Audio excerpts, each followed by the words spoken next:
এই পবিত্র মাস আমাদের প্রায় অর্ধেক পেরিয়ে গেল।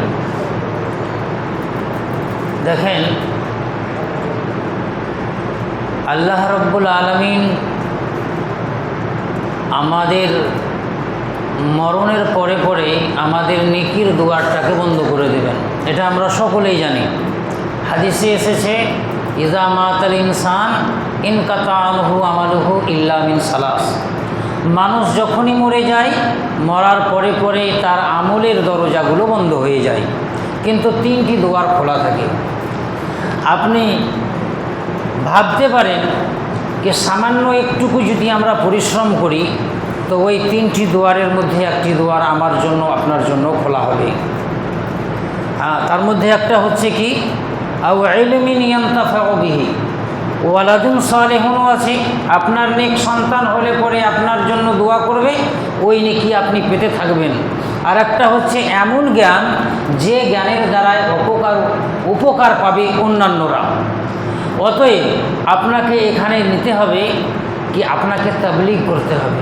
ভাইরা, এটা আপনি অবশ্যই মেনে জানবেন কি অন্যান্য আহলে হাদিসের তুলনাতে আপনি যে আহলে হাদিস হয়েছেন, তার মর্তবা আপনার মর্তবার সামনে ওদের মর্তবা রাখতে পারে না। ওরা জন্মসূত্রে আহলে হাদিস, আর আপনি বিবেক খাটিয়ে, আপনি জ্ঞান খাটিয়ে ভেবেছেন কি হ্যাঁ আমি যে পথে আছি সেই পথটা কিন্তু ঠিক না। মানুষ হয়ে মানুষের সামনে প্রার্থনা করা ঠিক না। এই জিনিসটাকে উৎখাত করতে আমাদের নবী এসেছিলেন, আর সেই জিনিসটাই আজ আমরা লিপ্ত আছি। এই জিনিসটা আপনি প্রহার করে যে আপনি এই সমাজে এসেছেন, জেনে রাখবেন আপনার স্থান ওই সমস্ত আহলে হাদিস থেকে উচ্চ হবে যাহারা মায়ের গর্ভ থেকে আহলে হাদিস পরিবারে জন্ম নিয়েছে। আর একটি কথা আপনাকে বলি, রসুল সাল্লাল্লাহু আলাইহি সাল্লাম তাবলীগের জন্য অত্যন্ত হারে কষ্ট সহ্য করেছে। আপনার সকলেরই আমাদের জানা আছে, আমাদের মধ্যে যে ডক্টর জাকির নায়েক আছেন, তিনি কিন্তু কোনো মৌলবি মৌলানার কাছে মাদ্রাসা মক্তবে গিয়ে শিক্ষা লাভ করেননি, নিজে স্টাডি করে করেছেন। আপনারা জানেন ইমাম আবু হানিফা যে একজন বড় ইমাম, যাকে ইমামে আজম বলা হয়, যদিও তিনি ইমামে আজম নয়, এটা মানুষের ধারণা। তো ওই ইমামে আজম সর্বপ্রথম যিনি ছিলেন, যিনি কাজ করতেন, তিনি কি ছিলেন? একজন রেশম ব্যবসায়ী ছিলেন। তিনি অন্যান্য মুহাদ্দিস মুফাসসির ছিলেন না।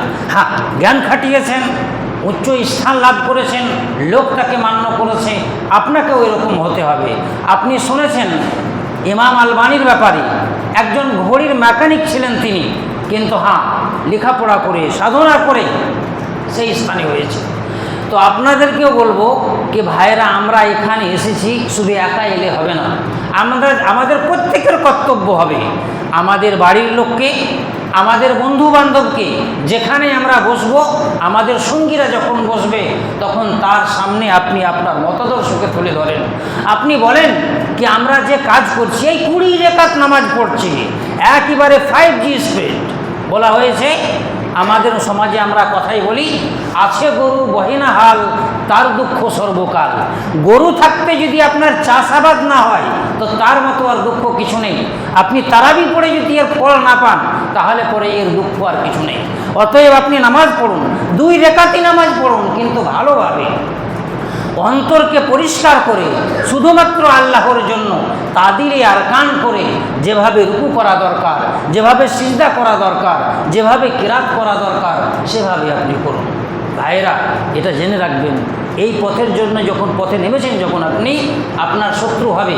আমাদের অনেক ভাই আছে যাহাদের শত্রু হয়ে গেছে অলরেডি, কিন্তু হ্যাঁ এখানে আপনাকে দমে থাকলে হবে না। আপনাকে বলতে হবে, তুফানে পতিত কিন্তু ছাড়িব না হাল, তুফানে পতিত কিন্তু ছাড়িব না হাল, আজকে বিফল হলে হতে পারে কাল। হ্যাঁ, আজ আমাদের উপরে জুলুম হবে, অত্যাচার হবে, সবকে সহ্য করতে হবে।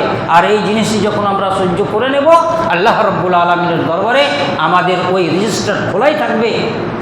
আমাদের মরণের পরেও আমাদের এই জিনিসের নেকির খাতাটা আমাদের কিন্তু চালু থাকবে। আপনি জেনে থাকবেন কি একজন বাদশাহ ছিলেন, নাম ছিল তার হাজ্জাজ বিন ইউসুফ। হাজ্জাজ বিন ইউসুফ অত্যন্ত বড় জালিম ছিল বলা হয়েছে, কিন্তু তার জুলুম করা সত্ত্বেও, তার অত্যাচার করা সত্ত্বেও ওলামায়ে কেরামরা লিখেছেন যে সে এমন একটি কাজ করে গেছে যার জন্য তার মাগফিরাতের কামনা করা হয়। সে কী কাজ? এই কোরআন মাজিদ যে আজ আমরা পড়ছি, আমাদের ক্ষমতা ছিল না পড়ার, আপনার আমার ক্ষমতা ছিল না, ওয়ানারবিদের পড়ার ক্ষমতা ছিল না, তাতে ছিল না নুক্তা, তাতে ছিল না জের জবাব, স্বরচিহ্ন ছিল না, নুক্তাও ছিল না। হাজ্জাজ বিন ইউসুফ তিনি মানুষকে কঠোরভাবে নির্দেশ দিয়ে এই কোরআনে এই খিদমত করেছেন। তো বলছি এই কথাই কি আপনি একটা জীবনে একটা খিদমত করে যান, আপনার একটা বন্ধুকে, আপনার একটা পরিবারের লোককে যাহারা ওই ভ্রষ্টর দিকে আগে ধাপিত আছে, তাদেরকে আপনি বুঝিয়ে সুঝিয়ে যদি একবার আপনি এই সহি আকীদার মধ্যে নিয়ে আসতে পারেন, জেনে রাখবেন এই নেকি আপনার চিরদিন চলতে থাকবে।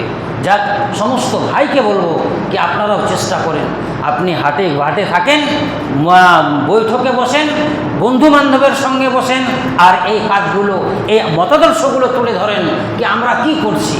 এই জন্য কি আল্লাহ রব্বুল আলামিন আমাদেরকে পাঠিয়েছেন? মানুষ হয়ে মানুষের কাছে প্রার্থনা করব, আল্লাহ তাআলাকে ছেড়ে দেব? এই জন্য কি কোরআন আমাদের কাছে এসেছে কি আমরা তার মাদুলি করে গলায় ঝুলিয়ে নিয়ে বেড়াবো? আপনার চিন্তাধারাতে, আপনার ওয়াজ নসিহতে, আপনার বোঝাতে যদি কোনো মানুষ বুঝে যায়, জেনে রাখবেন আপনার জীবনটা সফল হয়ে গেছে। আল্লাহ রব্বুল আলামিনের কাছে দোয়া করি, আল্লাহ গো তুমি আমাদেরকে তাবলীগ করার ক্ষমতা দাও। রাসূল সাল্লাল্লাহু আলাইহি সাল্লাম বলেন, নাজ্জারাল্লাহু আবদান সামিআ মাকালাতি ওয়া হাফিজাহা কামা আদ্দাহা ওয়া সামিআহা, কি আল্লাহ রব্বুল আলামিন ওই ব্যক্তিকে তরতাজা রাখুক, খুশ রাখুক, আনন্দ রাখুক যে আমার কথা শুনলো, সামিয়া মাকালাতি, যে আমার কথা শুনলো, ওয়া হাফিজাহা, আর তারপরে তাকে স্মরণ করে নিল, ইয়াদ করে নিল, সুম্মা আদ্দাহা কামা হাফিজা, আর যেভাবে সে শুনেছিল সেইভাবে আবার অপরের কাছে পৌঁছিয়ে দিল। তো এই মানুষটাকে আল্লাহ চিরদিন তরতাজা। এটা রাসূল সাল্লাল্লাহু আলাইহি ওয়াসাল্লামের দোয়া, তার প্রার্থনা। তো এই প্রার্থনা আমাদেরকে গ্রহণ করতে হবে, রসুলের দোয়ার অধিকারী আমাদেরকে হতে হবে। আমরা যে কথা এখানে শুনবো, আমাদের বন্ধুবান্ধবের সামনে, আমাদের আত্মীয় স্বজনের সামনেও এই কথাগুলো আলোচনা করব। আপনার আমার কথাতে যদি তারা আপনার মতদর্শ, এই হাদিস কোরআনের মতদর্শে চলে আসে, জেনে রাখবেন আপনার জীবনটা সফল হয়ে গেছে। আল্লাহ তুমি আমাদেরকে তৌফিক দান করো। ওয়া মা তৌফিকি ইল্লা বিল্লাহ। আসসালামু আলাইকুম।